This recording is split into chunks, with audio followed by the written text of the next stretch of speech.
សុភាទន្សាយឆ្លើយថាយើងខ្ញុំបានជាយូរនេះពីព្រោះអាឡ័យតែមើលបីក្រាញ់ហើរឡើងស៊ីស្លឹកអំពិល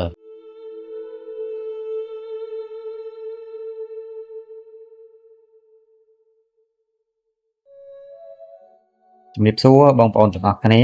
ចឹងស្វាគមន៍មកកាន់វីដេអូថ្មីរបស់ខ្ញុំដោយថ្ងៃនេះខ្ញុំនឹងលើកយករឿងនិទានមួយដែលមានចំណងជើងថាមនុស្សពីរនាក់នៅផ្ទះជិតគ្នា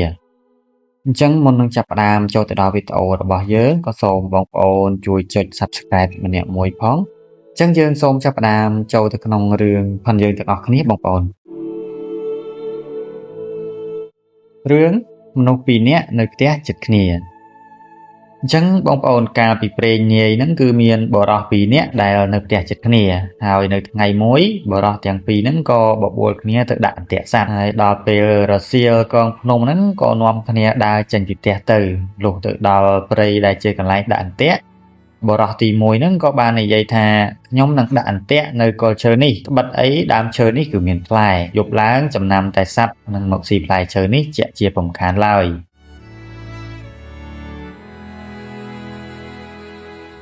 ដោយឡែកបរិសទី2ក៏បានឆ្លើយថាខ្ញុំក៏ចង់ដាក់អន្ទាក់នៅកន្លែងហ្នឹងដែរក៏ប៉ុន្តែបើអ្នកដាក់នៅគល់ឈើមានតែខ្ញុំឡើងទៅដាក់នៅចុងឈើរួចហើយយើងចាំមើលទឹកឡើងរបស់អ្នកណាជាប់សម្ដឹងនិយាយគ្នារួចហើយបរិសទាំងពីរក៏ចាប់ផ្ដើមបែងចែកកន្លែងដាក់រៀងៗខ្លួនទៅបងប្អូនបន្ទាប់ពីបានដាក់រួចរាល់អស់ហើយក៏បានលាគ្នាហើយត្រឡប់ទៅផ្ទះវិញរៀងៗខ្លួនរងចាំថ្ងៃស្អែកព្រឹកមកដល់ចាំមើលអន្ទាក់របស់ពួកគាត់វិញរីឯអ្នកដែលដាក់អន្ទាក់នៅចុងឈើ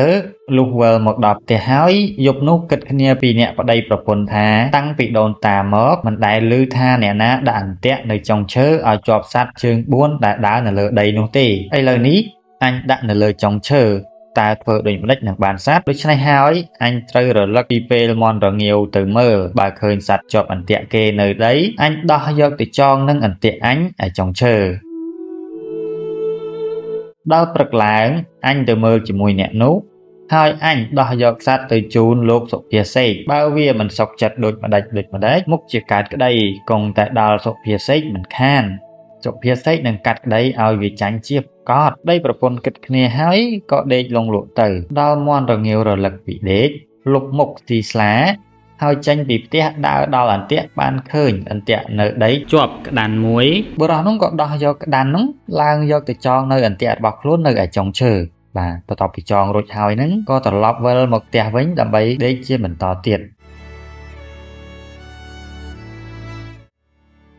លុះដល់ពេលព្រឹកស្រាងឡើងអ្នកមួយដែលដាក់តាក់នៅដីមកស្រែកហៅឲ្យទៅមើលអន្ទាក់ជាមួយគ្នាអ្នកអើយឆ្លើយថាកុំរលះរលាំងថ្វីអន្ទាក់ខ្ញុំមិនសង្ឃឹមទេបិទអីនៅលើចុងឈើក្រែងតែអន្ទាក់អ្នកដាក់នៅដីខ្ញុំមិនហ៊ានថាបើបានចែកគ្នាស៊ីផងពាក្យនេះជាពាក្យចំអកឲ្យអ្នកមួយត្បិតដឹងការមុនហើយអ្នកទាំងពីរនិយាយគ្នាហើយចុះពីផ្ទះចេញទៅលុះពេលដើរទៅដល់ដើមឈើមិនឃើញអន្ទាក់នៅដីជាប់សត្វបែរជាឃើញអន្ទាក់នៅលើចុងឈើជាប់សត្វទៅវិញ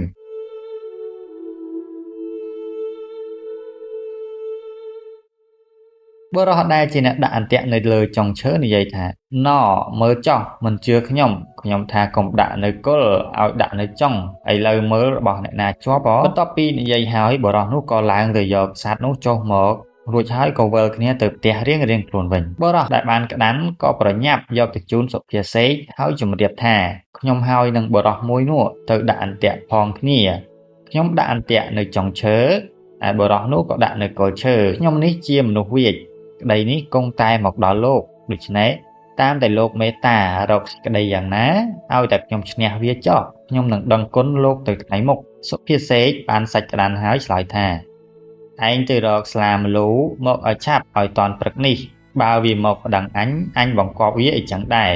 បើវាមកមិនតន់អញនឹងកាត់ក្តីឲ្យវាចាញ់ដោយងាយឯងប្រញាប់ទៅចោះឯអ្នកដែលដាក់អន្ទាក់នៅគល់ឈើលុះវិលមកដល់ផ្ទះវិញដង្ហើមតូចធំមិនសុខចិត្តក៏យកសេចក្តីទៅប្តឹងសុភាសេកក៏បង្គាប់សេចក្តីដូចបរិសមុនដែរលុះព្រឹកឡើងអ្នកដែលទៅដាក់អន្ទាក់នៅលើចុងឈើក៏យកអីវ៉ាន់ទៅដល់មុនតែអ្នកដែលដាក់អន្ទាក់នៅដីដោយខ្លួនក្រលំបាកតោកយ៉ាដើររកទិញអីវ៉ាន់ពុំទាន់ក្រែងភ័យខ្លួនចាញ់គេ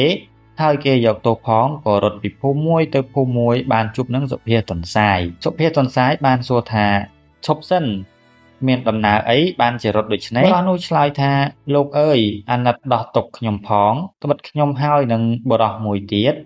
បានដាក់អន្ទាក់ផងគ្នាខ្ញុំដាក់នៅគល់ឈើគេដាក់នៅចុងឈើព្រឹកឡើងទៅមើលពុំឃើញអន្ទាក់នៅដីជាប់សត្វសោះឃើញតែអន្ទាក់នៅចុងឈើបែរជាជាប់សត្វក្តាន់មួយទៅវិញខ្ញុំមិនសុខចិត្តបានយកសេចក្តីទៅប្តឹងសុភាសេកគាត់ថាអ្នកណាយកអីវ៉ាន់ទៅដល់មុនអ្នកនោះឈ្នះហេតុនេះបានជាខ្ញុំភ័យឥឡូវគេទៅដល់មុនខ្ញុំហើយដូច្នេះតាមតែលោកមេត្តាអាណិតខ្ញុំផងសាយឆ្លើយថាណាហើយកុំទៅភ័យថ្ងៃរសៀលខ្ញុំនឹងនាំទៅចៅនោះក៏លុះដល់ថ្ងៃរសៀលសុភាទន្សាយក៏ទៅដល់ផ្ទះសុភាសេក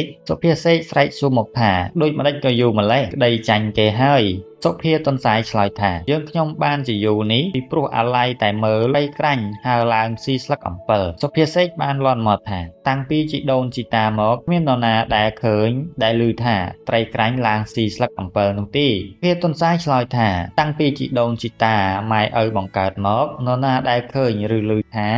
អន្ទាក់នៅដីមិនជាប់សត្វបែរជាជាប់អន្ទាក់នៅឯចុងឈើវិញហើយសត្វជើង4ផងដែលឮទេអស់អ្នកស្រុកពេលនោះសុភាសេកស្ងៀមពុំហ៊ានស្ដីតបទៀត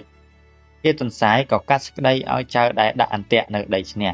រីឯសុភាសេកអង្គុយធ្វើជាសុភានោះក៏ខ្មាស់ដោយសារខ្លួនជាអ្នកលមោបចំនួនសាច់ក្តាន់ក៏ស្ងៀមបែរមុខទប់ទៅនឹងជញ្ជាំងដូចជាឆ្មាលបកណ្ដុរ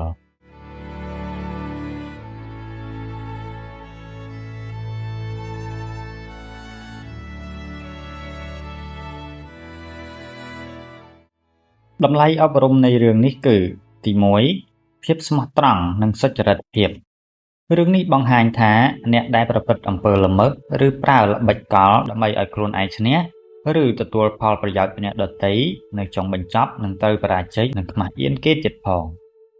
បុរសដែលដាក់អន្ទាក់នៅចុងឈើបានប្រើយុទ្ធសាស្ត្រលួចប្តូរសត្វដែលជាប់អន្ទាក់គេតែចុងក្រោយត្រូវប៉ះពាល់ដោយសារតែការល្មោបនិងមិនមានភាពស្មោះត្រង់របស់ខ្លួនទី2តម្លៃយុត្តិធម៌និងសមធម៌តួអង្គសុភាទន្សាយតំណាងនៃភាពយុត្តិធម៌ដែលប្រើប្រាជ្ញានិងលទ្ធផលដើម្បីបង្ហាញការពិតដើម្បីឲ្យអ្នកដែលធ្វើអំពើអាក្រក់ចាញ់